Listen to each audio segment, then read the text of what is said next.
emas. Demak, avvalgi Alloh sizni yaqinlashtiradi, keyin ma'lum masofaga uzoqlashtiradi, so'ng yana yaqinlashtiradi va yana uzoqlashtiradi.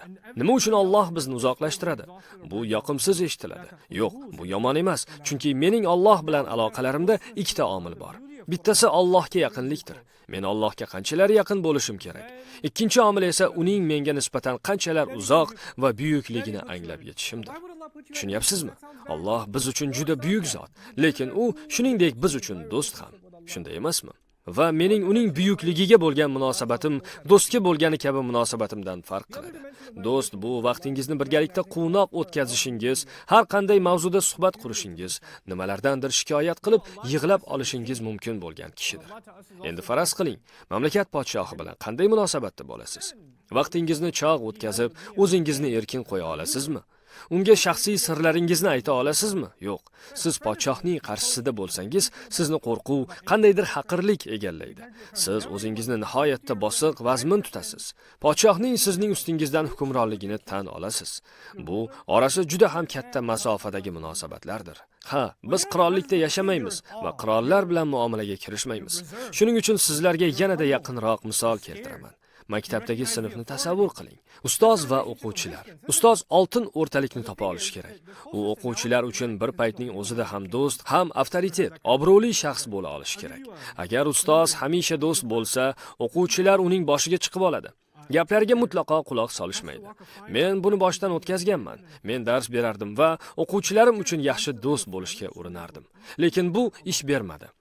Agar siz har xil voqealar so'zlab berib, kulib hazillashib, fokuslar ko'rsatsangiz, u holda ilk kunlarda siz yaxshi bo'lasiz. Zo'r, bolalar meni yoqtirib qolishdi.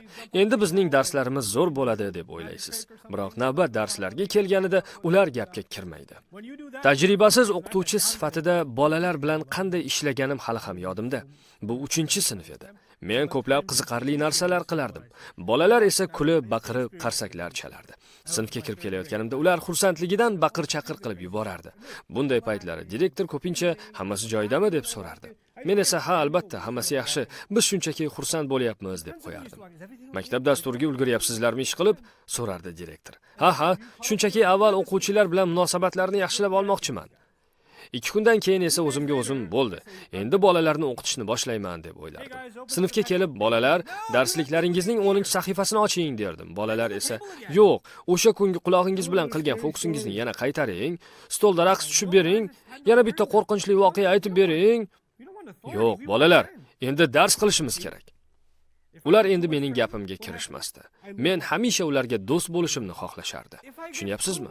Agar men doimo ularga do'st bo'lsam, men nimani yo'qotaman? Obro'yimni. Agar men haddan ziyod qattiqqo'l bo'lsam-chi, u holda ular bilan oramizdagi yagona munosabat qo'rquv bo'ladi. Men qaytib ular bilan do'st bo'la olmayman. Agar o'quvchilarim mendan ilhomlanishi, maqsadlarga qat'iy yo'nalishi, men bilan o'z muammolari haqida gaplasha olishi, men bilan hamisha aloqa qila olishini xohlasam, u holda men ularga do'st bo'lishim kerak. Shu bilan birga men ular uchun avtoritetlikni ham saqlab qolishim kerak.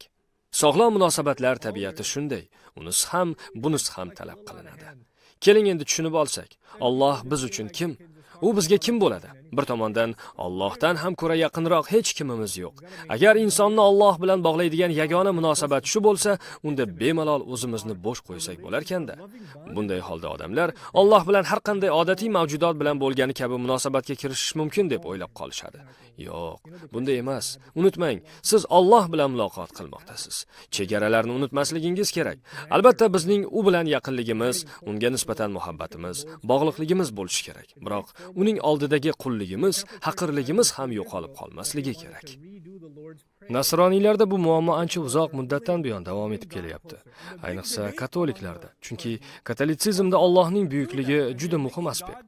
Masalan, bir qancha muddat avval katolik cherkovi odamlar yanada erkinroq bo'lishi uchun, Xudoni odamlarga yaqinlashtirish uchun ba'zi amallarni o'zgartirishga qaror qildi. Ayrim ruhoniylar qarshilik qila boshlashdi. Ular agar biz bunday qilsak, u holda odamlar Xudoga nojiddiy munosabatda bo'la boshlaydi deyishdi. Natijada ularda shunday muammo paydo bo'ldi.